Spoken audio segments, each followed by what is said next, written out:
Welcome, everybody, to the Tuesday edition of the Huddle Hub podcast. My name is Metal Mike, and tonight we are going to recap the college football national championship game. We're going to recap the NFL divisional round. We're going to preview a little bit the conference championship games, and we're going to talk coaching carousel. A lot has come out, and a lot has happened in the past 24 hours in the coaching carousel in the NFL. And we're going to get into the news. Very little news, but we still got some news to talk about. Before I get into it, please make sure you head over to the Huddle Hub podcast over on social media after the show. Over on X and TikTok at the Huddle Hub Pod. You're going to hit that follow button. On the YouTube, you're going to hit the subscribe button. And yeah, that's how you follow on the YouTube. Help us build the Huddle Hub podcast going through the rest of the NFL playoffs and beyond. So, you know, things are moving very, very fast for me personally these past couple days.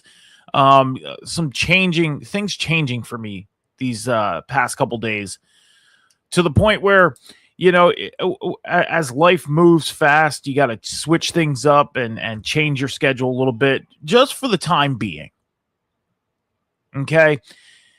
And, you know, you sit and think about like how fast things move. I still believe that the world is not moving as fast as we think it is. Okay. Now, the reason why I say this is because the Huddle Hub podcast, we have a little bit of a change in schedule this week. Okay. Now, normally we run on a Tuesday night like we are tonight. We normally start at 7 p.m., but we're starting at 6:30 tonight. And then normally we have the Sunday show. That's at 10:30 a.m. But we are going to be running on Friday instead because I will not be available to run on Sunday. So we will be live on Friday. Now, time is yet to be determined, and that's why you want to go over to X and hit that follow button on the Huddle Hub Podcast X, because I will make the announcement once the time is set in stone. If we have a time set before the end of the show tonight, then I will announce it tonight when we will be live on Friday. But we will be live on Friday for the weekend edition to get you guys ready for Conference Championship Sunday in the NFL. So, but like I was saying, I still believe the world is not moving as fast as we think it is.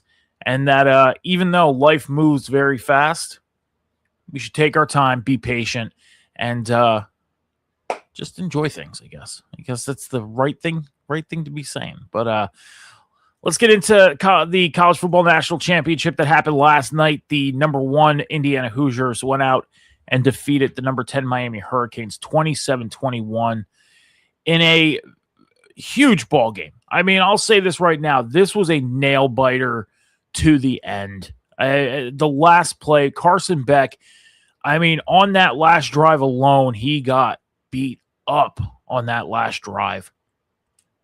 And Indiana, I mean, hats off to Indiana for those fans traveled. They turned that stadium into theirs. That was the Miami Hurricane Stadium. That was their home turf. They had an opportunity to win a college football national championship on their home field, the first college football team to do it in the college football playoff era, and they didn't succeed. They fell short by 6 points. But hats off to the Miami Hurricanes for doing what they did in this college football playoff. A lot of people had them written off in the first round, and they went out and succeeded. A lot of people had them written off in the second round, and they went out and succeeded. A lot of people had them written off against Ole Miss last week. They went out and succeeded. So I have no doubt that the Miami Hurricanes should be a good football team for the next at least 2 or 3 years, and they should be back possibly in the college football playoff next year. There was a lot of controversy around them being picked to make it to the college football playoff because they didn't win their conference. They lost 2 games in the regular season. They fell from number 1 all the way down to, I believe, number 13. I'll have to relook at my rankings. But they fell pretty hard after their first loss. You know, and I have the rankings available to me. I could see how far they did fall after their first loss. But I mean, they picked themselves back up after their loss, And, even though they didn't go out and win the ACC championship and, win their conference or anything like that, they get picked to go into the college football playoff, and they went to the national championship. So, yeah, all the controversy around them, they fell from number 2 to number 9 in week 9 after their loss in week 8 to Louisville, 24-21. So, and then they picked up a second loss against SMU in overtime, 26-20 in week 10. So they fell as far as, I can tell you here because I have the rankings in front of me, week by week. They fell all the way down to number 18. So I was close. I said, 13? They fell down to number 18. Picked themselves up, got to number 10, and got into the college football playoff. So, again, the controversy that surrounded them going into the college football playoff, getting picked because they didn't win their conference, and everything like that.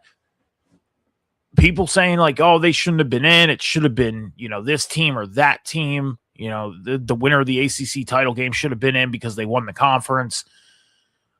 But think of it this way. If the conference champion went in, would they have made it as far as Miami did? And I said it almost throughout the whole year that I believe Miami is stronger than some of the teams in the top 10, like in Ohio State. Where's Ohio State? Where'd they been? They got sent home. Okay?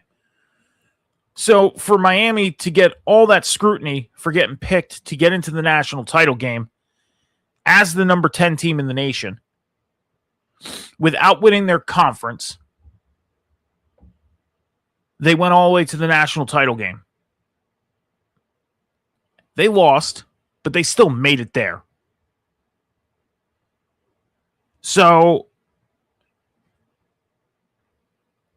some teams may be questionable at times that get picked, and I get that. But we also got to think Miami did pretty good for this college football playoff. They proved a lot of people that they deserved to be in the playoff because of how far they made it. And it's not like they lost to a team that got lucky throughout the whole playoff. Indiana went out and took care of business, especially last week, 56-22. I mean, completely steamrolled Alabama. And I was sitting here praising Alabama's defense almost all year. I loved Alabama's defense. I felt Alabama could have went out and possibly beat Indiana because of that defense. I was proven wrong, but went out and completely took care of the business that they had to. And now winning their first national championship in school history, and did it in a perfect season, 16-0. Just puts that icing on the cake. And on top of it, their quarterback, Fernando Mendoza, wins the Heisman Trophy and is now projected to be the number 1 overall pick in the NFL draft this year. And as we all know, the Las Vegas Raiders currently hold that spot. And I say currently because you never know. The Raiders could end up getting a trade that they like enough to give up that number 1 spot. Now, again, you got to think, would any team be crazy enough to give up the farm, basically, for that number 1 spot right now? Is there any team that would do that? The only team I think that would be crazy enough to do that would probably be the Tennessee Titans. Because the Tennessee Titans are in full rebuild mode right now. Hell, before the trade deadline, they sat there and said, we have like 5 players on our roster we don't want to get rid of, but the rest of them, they're expendable. Send us offers. And we'll tell you whether we'll take it or not. It's basically what they said. That's what I got from it. It is. That's what I got from it. I got that from them saying, hey, we got a few players on our roster that we do not want to get rid of. We want them to be here for the future. The rest of our roster is open for discussion. Okay? So they said it in the professional manner. But in my eyes, as a football fan, I read, look, there's a couple guys we want to keep because we know they're going to be beneficial to this organization. The rest of them, they're expendable. Send us offers. We'll say yes or no. That's what I got from it. So the only team that I could see giving up the farm for that number 1 overall pick would be the Tennessee Titans.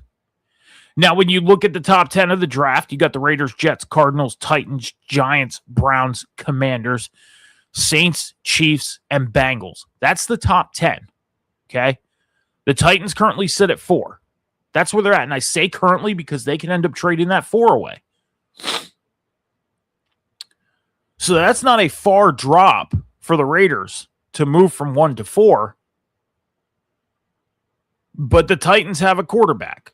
They got Cam Ward, and Cam Ward showed a lot of progression through the season. A lot of improvement as the season went on with the roster that he had to play with. Okay? And he's a rookie. I get it. But he improved as weeks went on. He tried to show improvement. He wanted to be that rookie leader, telling people, like, look, we know we're not in a good position right now, but we're going to still go out and try and win football games. So that right there tells me that Tennessee doesn't need to go looking for a quarterback because they got Cam Ward. And Fernando Mendoza, Heisman Trophy winner, national championship winner, quarterback of the Indiana Hoosiers, who's expected to go number 1.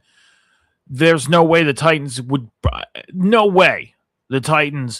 give up the farm just to grab a player that they know they can get anyways at 4. Because when you also look at the team needs, the Titans, wide receiver, offensive lineman, edge rusher, cornerback, and safety.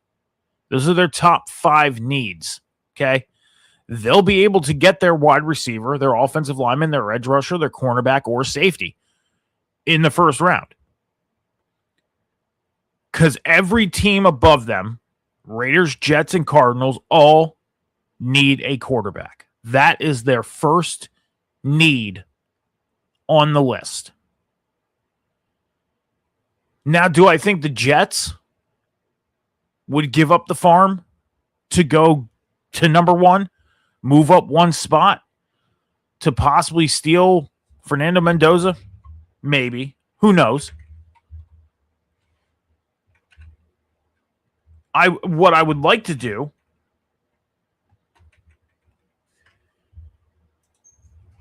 is I'm going to do a little mock trade as it is. I found a program to where you can do mock trading for teams, and it sets you up with their real-time roster right now.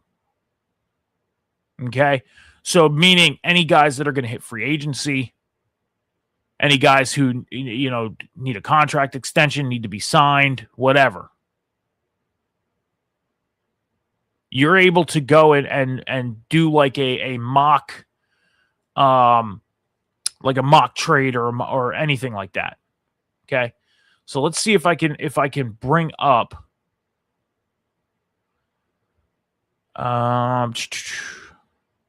just to kind of have an idea on what the Jets would need to do. Okay? Okay, here we go. So the Jets currently have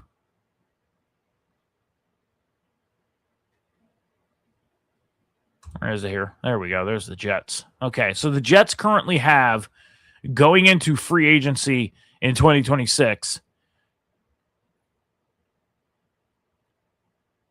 it's not giving me their cap space. I don't know why. I don't know why it's not giving me their cap space. Anyways, I'll do this off air. I'm going to do this off air, and then we'll run it. And then on the Friday show, I will present the trade that the Jets could give up for that number 1 spot. But the Jets, could they try and move up to number 1? They probably could. They're probably a team that could say, you know what? We're going to do what Tennessee's doing. So now all things lead to the NFL draft.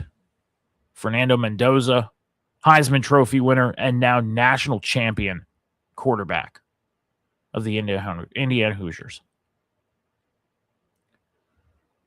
So congratulations to Indiana. Congratulations to them going out and winning the national championship.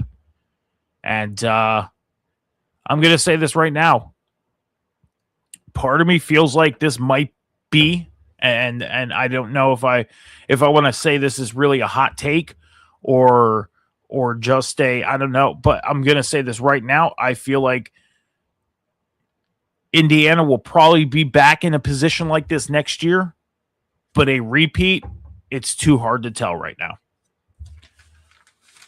Too hard to tell right now. Because after the year that they have, you're telling me that NFL scouts are not going to be looking at least 5 guys on offense and 5 guys on defense from their starters. So we'll have to see. What's up, Cam? How you doing? Thank you for joining the Tuesday show. Appreciate you stopping in. Congratulations to Indiana, though, winning the national championship. Let's get into divisional round weekend that just happened in the NFL this past weekend. Starting off, we had the Denver Broncos go out and defeat the Buffalo Bills in an overtime thriller, 33-30. The Seattle Seahawks defeated the San Francisco 49ers 41-6. The New England Patriots defeated the Houston Texans 28-16, and the Los Angeles Rams defeated the Chicago Bears 20-17 in overtime. First topic to talk about, the Buffalo Bills. I'm going to say this right now. Congratulations. And I'm not one to normally say something like this, but I'm going to say it anyways. Congratulations to the Denver Broncos officiating crew. Congratulations. When you have a player who catches a pass and is going down and their knees down on the ground and being touched by a defender, and then the said defender rips the ball out of the hand. Number one, player's down. It's a catch. It was secured. And then the defender rips it out of the receiver's hand. And you call that an interception. Okay, and then let's move a couple minutes more down into the game. And you're thinking, okay, so the Bills lose this game. We're going to get Bo Nix against either C.J. Stroud or Drake May. But moments later, it's announced that Bo Nix is done for the season. Bo Nix is done for the season with a broken ankle. And now Stidham is going to be the starting quarterback.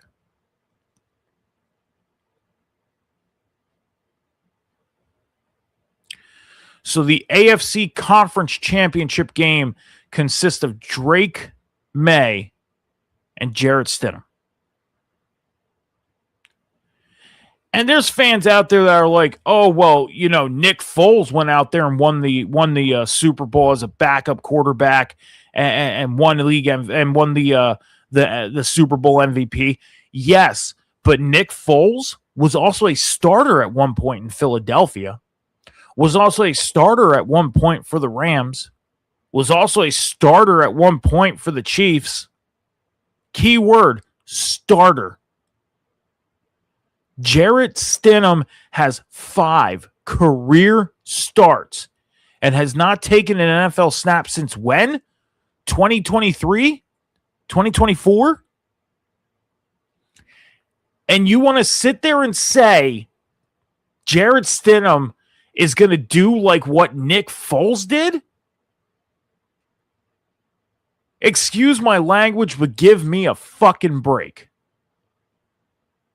The New England Patriots are going to go out there and tear this team apart.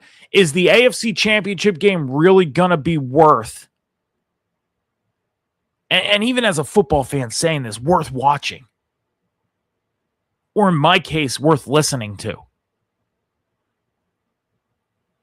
Basically, if you watch the Houston Texans New England Patriots game, you were watching the AFC Championship right there.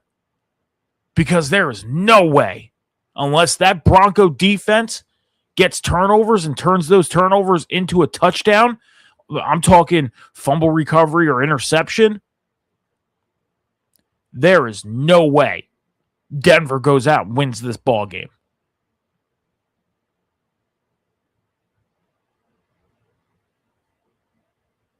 So Buffalo got ripped, and I'm sorry to say that, and I hate to say that. But thank you, Denver Bronco officiating crew. Thanks for literally ripping the ball and the game out of Buffalo's hands. They do. That's all they have is their defense. There's no way Jarrett Stidham.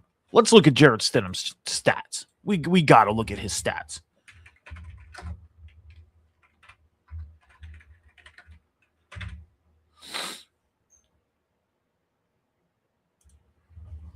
Jarrett Stidham, his stats, okay? His career stats. He has a 50% completion percentage. I'm looking at this. I'm just looking at his Patriots. Holy crap. Okay, never mind. Last time he played was in 2023. He threw for 496 yards, 2 touchdowns, and an interception. Okay. Now, I want to look at this game by game. We got to go look and see if that's a game by game. His stats are good. Let's see. Okay, so he played 20 games, 20 total, which means he probably came in when somebody got hurt or he started. But nonetheless, he has 117 completions, 197 incompletions, or 197 attempts, sorry. So that is 80 incomplete passes in the 197 he has thrown. A 59.4 completion percentage. He has 1,422 yards, 8 touchdowns, 8 interceptions. So he's a 50%er when it comes to touchdowns, interception rate. He's actually an even field when it comes to touchdown interception ratio because he's 8-8. He played 3 games in New England in 2019, 5 in 2020, played 5 games for the Raiders in 2022, 3 games for the Broncos in 23, 24, and 1 game in 2025. His stats are good. He has 1,400 yards in a career. In 20 games. There's quarterbacks that get 1,400 yards in 5 or 6 games. There is no way Jarrett Stidham is going out there and winning this ball game for Denver. No way. If he goes out and wins this ball game for Denver, I will go out and get a Denver Broncos hat and wear it on stream. Okay? I will go out and buy a Denver Broncos hat and wear it on stream for 1 whole week. That's 2 shows. I will. Or I will go get like a Denver Broncos temporary tattoo. Temporary tattoo. It'll be on me for a week. There. Something. But there is no way Seattle went out and defeated San Francisco 41-6. Rough game for San Francisco. Brock Purdy went on to say that he believes that San Francisco could still go out and win a Super Bowl in the next couple years. The thing is Brock Purdy, any team can go out and win a Super Bowl in the next couple years, kid. And that's just facts. It's good that you have belief in your team. You guys and San Francisco, they overcame a lot of things that a lot of teams couldn't have done. A lot that most teams couldn't have done. Made the playoffs. Almost got first seed and almost won your division with basically your backups. That's impressive. No doubt this 49ers team is on the right track. No doubt. They just got to get healthy. That's all there is to it.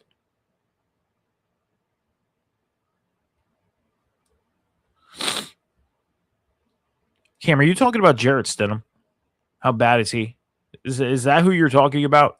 Because Jarrett Stidham, I'm done on Jarrett Stidham. He's there. He's not. Yeah. Jarrett, yeah. 1,400 passing yards in 20 games. Some quarterbacks do that in 5. So, but Brock Purdy's saying he believes that his team is going to go out and win the Super Bowl soon. I mean, any team can go out and win the Super Bowl soon, kid. That's all I'm saying. You did impressive this year. You went out and kept your head above water, made the playoffs, almost won your division, almost got home field advantage. But, as much as you want to believe this 49ers team could have went far in the playoffs, with what they were dealing with, it was the question of when were they going to fall. And if I'm a 49ers fan, I would actually be relieved that you fell against Seattle. Because just imagine making it to the conference title game and your team is just completely depleted with injuries.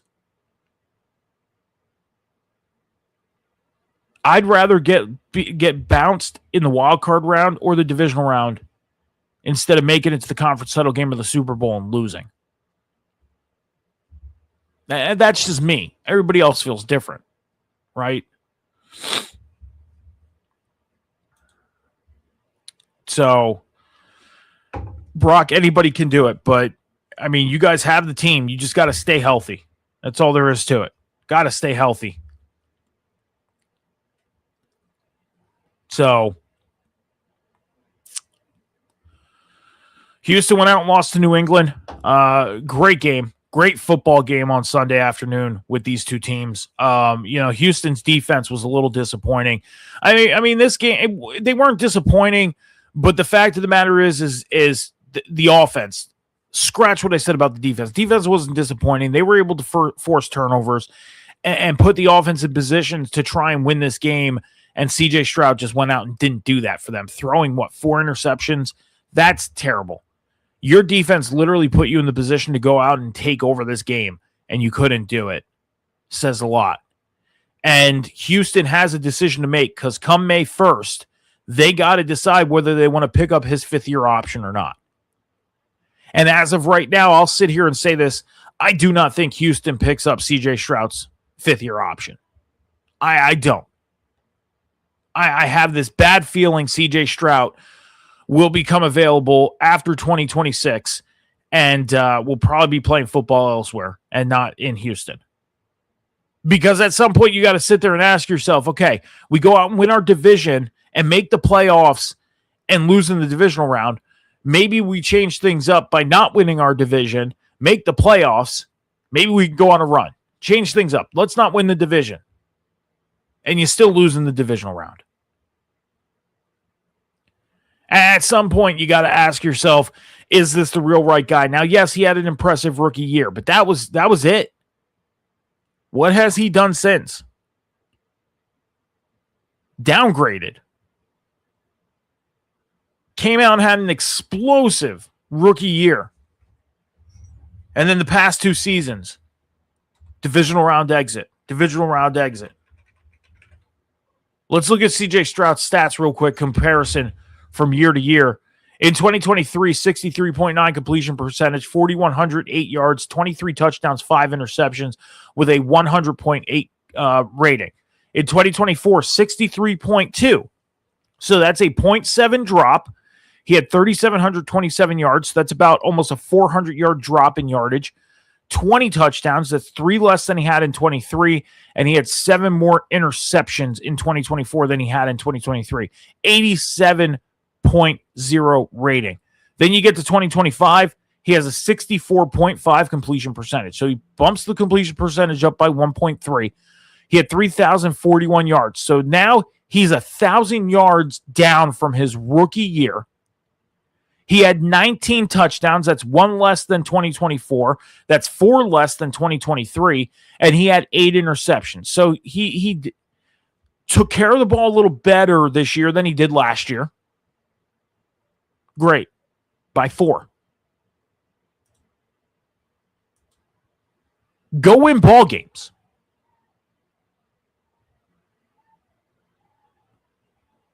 That's it. Your defense sets you up for that success. Go win ball games. Get your team over that hump. And you had the perfect opportunity this year, if anything, to go out and beat the Patriots and literally punch your ticket to the Super Bowl. You did. Huge opportunity and didn't take it.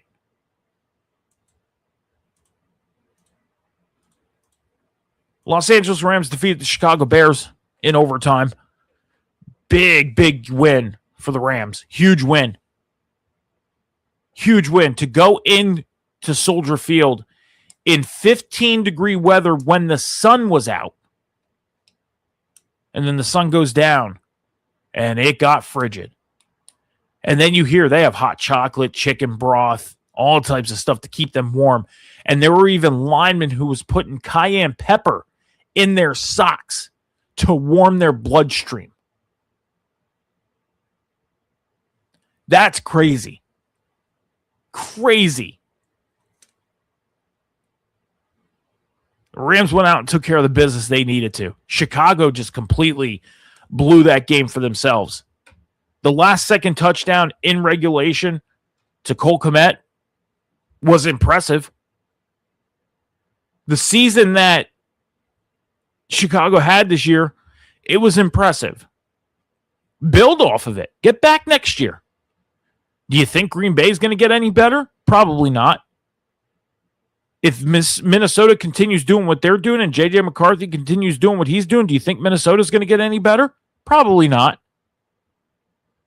And the Lions, they go from 15-2 to 9-8. I think their Super Bowl hopes are way out the window at this point. So it's literally for the taking, Chicago. You got better this year. Offensive line got amazing. Caleb Williams, insanely good. Roma Dunze lit it up. DJ Moore had a phenomenal season. Their run game, Kyle Monangai, DeAndre Swift. That Bears team is built to take over this division for the next couple years. And if they don't take advantage of that now, one of these other teams are going to build themselves up enough to take over the NFC North.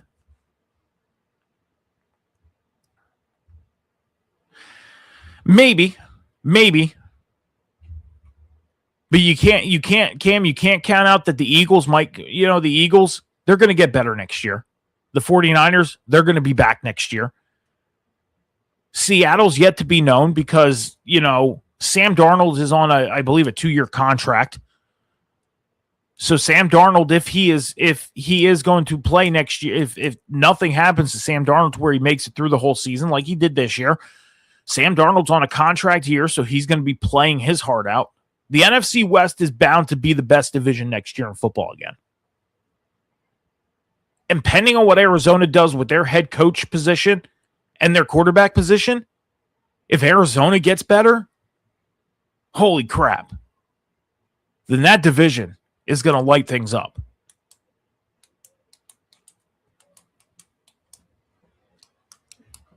I mean, the Eagles have a few things to figure out. I'm not saying that they're going to the NFC Championship game. I mean, there's a huge possibility.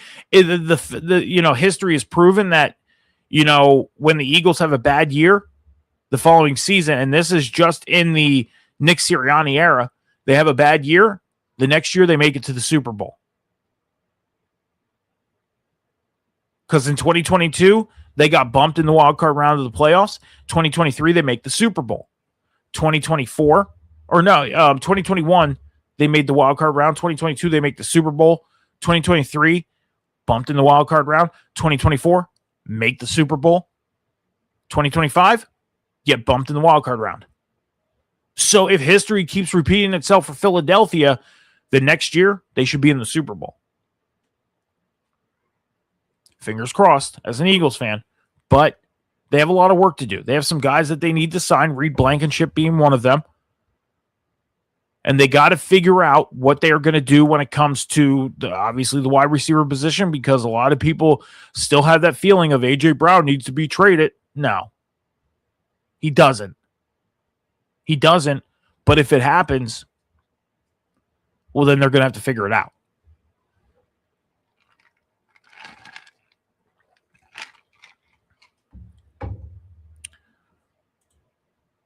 But congratulations to the Los Angeles Rams going to the conference title game.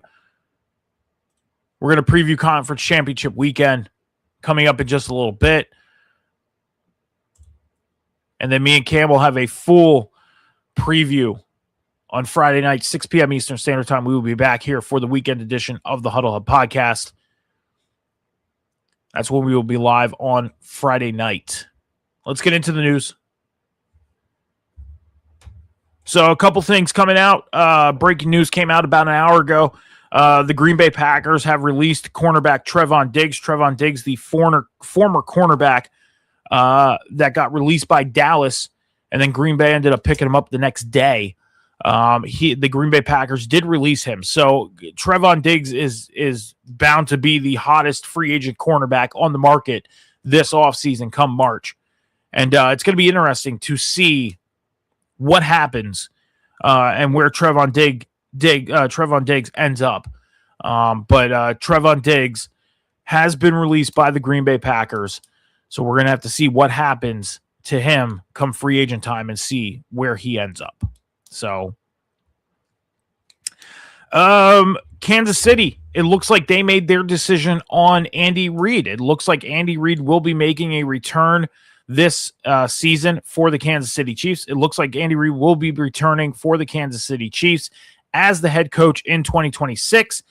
And it has been reported that they are working on getting back Eric Bieniemy and having him come back to be the offensive coordinator. So we'll have to see if Eric Bieniemy does come back as the offensive coordinator for the Chiefs. We know Eric Bieniemy is a very, very good coach, and bringing him back would be huge for Kansas City. I said it when Kansas City got bumped from the playoffs. I said that I feel like this is just a one-year thing. Kansas City will probably be back next year, and Eric Bieniemy is a coach that's going to help make that happen. So we'll have to keep an eye out to see if Eric Bieniemy does sign with the Kansas City Chiefs and comes back as their offensive coordinator. Brian Flores, defensive coordinator of the Vikings, he wrapped up his interview with the Pittsburgh Steelers today. So it looks like right now Brian Flores is the front runner for the head coaching job in Pittsburgh. I think Brian Flores is definitely a good candidate to become the Steelers' new head coach. We'll just have to see. I think he would be a huge, huge addition to that Pittsburgh Steelers organization. So we'll have to see if he ends up landing that job. So the news came out yesterday that Sean McDermott, head coach of the Buffalo Bills, was fired. That made it 10 head coaches that were fired from the 2025 NFL season. This coming off the tragic loss against the Denver Broncos on Sunday or Saturday. I'll say this. I don't see Sean McDermott being on the market very long. Yes, there are six openings left. 6 openings left. And could Sean McDermott I believe 10 coaches is the record, Cam. I believe so. I believe that is the record of 10 coaches. I believe the past record was 7 or 8. This year definitely surpassed the record. So, but Sean McDermott, I do not see him being on the market long. He had success out in Buffalo. A lot of success out in Buffalo. The only success he couldn't get was winning the AFC Championship and winning a Super Bowl. But what head coach in Buffalo has done that? None. Okay? So I think Sean McDermott, with 6 openings left, I think will land a job somewhere. It's just a question of where. So we'll have to see. And Robert Saleh, defensive coordinator of the 49ers, is the new Tennessee Titans head coach. This happened overnight. Last night, around 1, 2 o'clock in the morning, Eastern Standard Time, it was announced that Robert Saleh signed a 5-year deal with the Tennessee Titans, and he is their new head coach. And then Jeff Hafley, former defensive coordinator of the Green Bay Packers, he has signed to be the Miami Dolphins' new head coach. So a couple job openings have been closed. I just watched the Four Falls of Buffalo documentary. I think Buffalo is continuing their unfortunate legacy. That was a great documentary, though. I actually liked that documentary. After watching that documentary, you kind of feel the pain for those Buffalo Bills fans. You do. I mean, it sucks so bad for them. It does. 4 straight Super Bowls, 4 losses, and then you feel bad for Jim Kelly, who was a hell of a quarterback. He was. And you just feel it for him. So, let's see if there's any breaking news that came out real quick before we take our 30-second break here. So no breaking news coming out. Tampa Bay. They hired Danny Smith as their special teams coordinator. If you don't know who Danny Smith is, here's a reminder. If you've watched any Buccaneers or any not Buccaneers, Pittsburgh Steelers games this season, he was the coach that had the wad of gum basically in his mouth. That's who Danny Smith is, I believe, and Danny Smith is now the special teams coordinator out in Tampa Bay. So there you go. Let's take 30 seconds here on the Huddle Podcast Network. We'll be right back after this.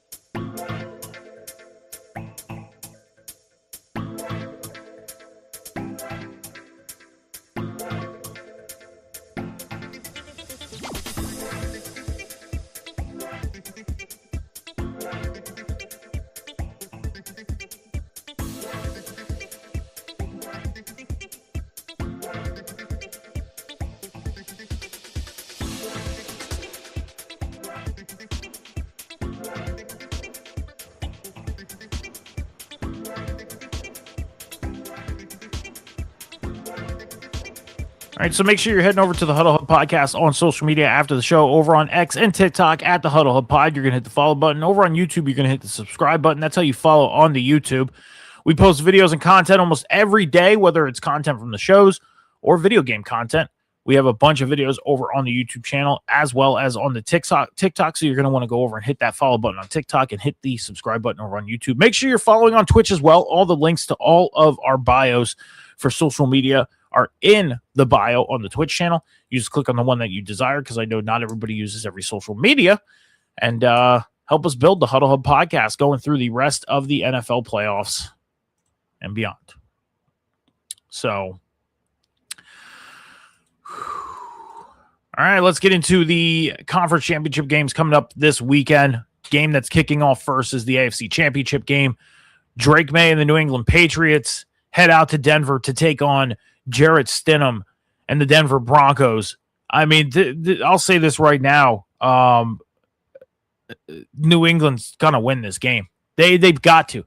I don't see in any universe Jarrett Stidham going out and winning this game for Denver. I feel bad for Bo Nix, because Bo Nix had a hell of a season. had a hell of a rookie year last year, had a hell of a season this year. Getting the Denver Broncos over the hump of losing in the wild card round to Buffalo last year and then defeating them in the divisional round this year. Getting to the conference championship game and then breaking his ankle and having to get surgery after a divisional round win going into the conference title game. Feel bad for Bo Nix. So the New England Patriots, I fully expect them to win the AFC Conference Championship and head to Super Bowl 60. In the NFC title game, we got the Los Angeles Rams heading out to Seattle to take on the Seahawks. This is going to be a great battle. Number one, why? Because these are NFC West rivals. These two teams know each other very, very well.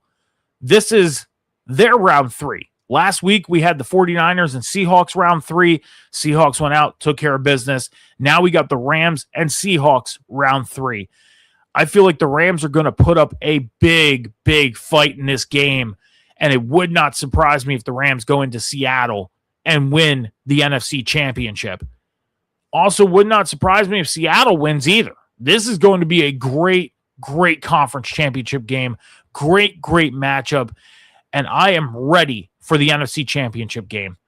So we're going to have to see who wins this one in this NFC West battle.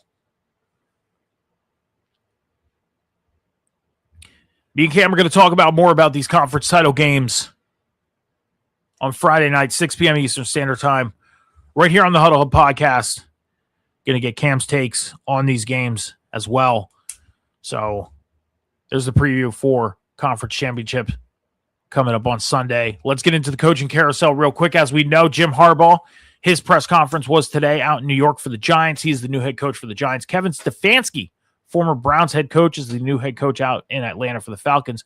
Jeff Hafley, the former coordinator out in Green Bay, is now the Dolphins head coach, and former coordinator for the 49ers, Robert Saleh, is the new head coach out in Tennessee. So we got the Steelers, Ravens, Browns, Cardinals, Raiders, 6 teams who have head coaching openings. 6 teams. Number one, I'm going to say this. John Harbaugh being out in New York. Okay, and here's my take on John Harbaugh being out in New York. Okay. First off, I'm going to say this. John Harbaugh going out to New York, he's got to be ready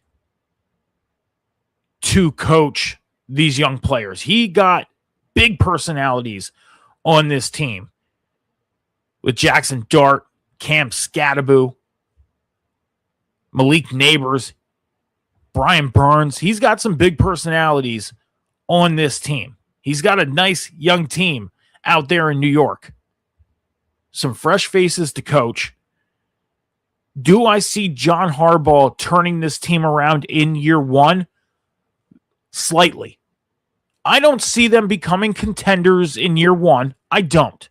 Because the coach and player relationships are going to have to build. It's a 5-year deal, so he's going to have time to do that. That is, if the front office lets him have those 5 years. Now, we don't know if there's anything in the contract saying like, hey, you got to give him his full 5 years, or after 3 years, we make a decision, anything like that. We don't know any of that information, nor do we need to know that information. The only thing we need to know and see is whether John Harbaugh can turn things around or not in New York for the Giants. Could I see them going from a 3-win team or a 4-win team to maybe a 6-win team next year? Yes. But 8 or 9 wins or better, I don't see that in year one. In year two, highly expected. Now, that would be expected in year two. But in year one, no. If he goes in year one and turns this team around to an 8, 9, 10-win team, then the following year, they better be in the running, not only for the NFC East Championship, but for home field advantage in the playoffs. So John Harbaugh turning the Giants around in year one, slightly. But I fully expect them in year 2 then to be considered a contender, but not in year 1. Kevin Stefanski out in Atlanta. I'm going to say this right now. Figure out your quarterback, and you're off to the races because that team is built and ready to go. You got the roster to succeed, and now Kevin Stefanski has the opportunity things completely right. Not saying he didn't do things right in Cleveland, but he also wasn't dealt the best hand in Cleveland. Now he's in Atlanta. Guys like Kyle Pitts, Bijan Robinson, insert quarterback, whoever that may be. This team is built for success. And now Kevin Stefanski has an opportunity to turn around his luck and possibly run for the NFC South and make a playoff. Yes, he made it in Cleveland, but it took him 5 quarterbacks in a season to do it. You don't want to do that with 5 quarterbacks. You want to do it with 1. And it may just so happen that you have to do it with 2 because we know injuries do happen. So hopefully Kevin Stefanski can have more success in Atlanta because that team is built and ready to go.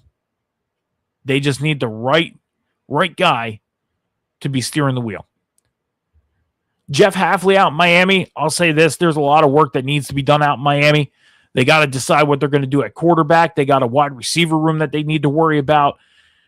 They got an offensive line they need to worry about. Miami needs a lot of work, and I don't see Miami turning things around in year 1 with Jeff Hafley out there. I see another 7-10, maybe 8-9 season from Miami, but not a playoff team in year 1. Not in year 1. Robert Saleh out in Tennessee. I'm going to say this right now. Robert Saleh, I really hope there's something in your contract to where you cannot get fired after 6 or 7 weeks because I don't see this Tennessee Titans team turning things around in your first year. We just talked about at the beginning of the show that if there was any team that can trade for the number 1 pick in the draft to the Raiders, it is the Tennessee Titans. Why? Because they stated that their full roster, except a couple of players, are open for the market of trading. Send us deals. We'll tell you yes or no. So I really hope Robert Saleh has some type of clause in his contract where he could not get let go before year 3. Robert Saleh is a very, very likable coach. Very likable. I liked him when he was in New York. Just got dealt a bad hand there. Goes back to San Francisco and had to deal basically with a backup defense. And look how far they got. But that's not going to be the case in Tennessee in 2026. Nah, no way. Maybe in 2027, get some players in there. Build around Cam Ward. And whoever big player you bring in, because they got to bring somebody big in. But I don't see Robert Saleh turning this team around in year 1. Maybe year 2. They'll start getting more like a 7-win season. Year 3 is where I could see them contending for a playoff again. If they build right.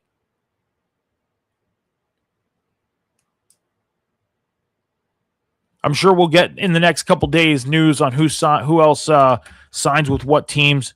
Again, we still got a couple teams that are open for vacancies.